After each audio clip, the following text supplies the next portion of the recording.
बर्बरीक भीमसेन के पौत्र और घटोत्कच के पुत्र थे। वे महान शिव भक्त और अद्भुत योद्धा थे।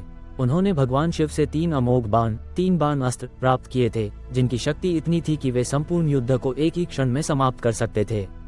बर्बरीक ने ये प्रतिज्ञा ली थी कि वे सदैव पराजित पक्ष का साथ देंगे। इस कारण महाभारत युद्ध के दौरान उनकी उपस्थिति युद्ध के परिणाम को अनिश्चित बना सकती थी। जब बर्बरीक कुरुक्षेत्र की ओर जा रहे थे तो श्री कृष्ण ने ब्राह्मण वेश धारण कर उनसे भेंट की।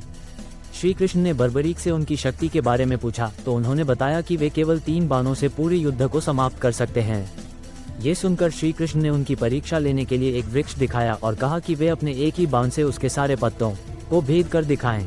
बर्बरीक ने जैसे ही बाण छोड़ा, बाण ने पहले वृक्ष के सभी पत्तों को भेदा और फिर आकर श्री कृष्ण के पैर के नीचे दबे पत्ते के चारों ओर चक्कर लगाने लगा।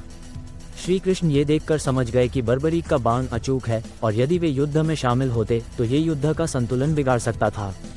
श्री कृष्ण ने बर्बरीक से पूछा कि वे युद्ध में किसका पक्ष लेंगे। बर्बरीक ने कहा कि वे पराजित पक्ष का साथ देंगे। श्री कृष्ण ने देखा कि यह युद्ध के लिए खतरनाक हो सकता है, क्योंकि यदि कौरव कमजोर पड़ते तो वे उनकी तरफ होते और यदि पांडव कमजोर पड़ते तो वे उनकी ओर चले जाते। तब श्री कृष्ण ने बर्बरीक से दान मांगने का निश्चय किया। उन्होंने ब्राह्मण रूप में बर्बरीक से उनका शीश दान में मांग लिया।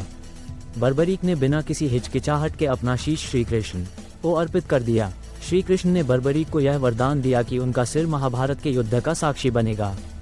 उनके शीश को एक ऊंची पहाड़ी पर रखा गया, जहां से उन्होंने पूरा युद्ध देखा। युद्ध समाप्त होने के बाद श्री कृष्ण ने बर्बरीक को आशीर्वाद दिया कि कलयुग में वे श्याम नाम से पूजे जाएंगे।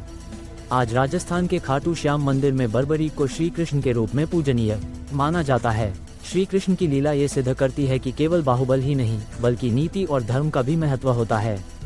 बर्बरीक का शीशदान हमें निस्वार्थ बलिदान और भक्ति की अद्भुत मिसाल सिखाता है।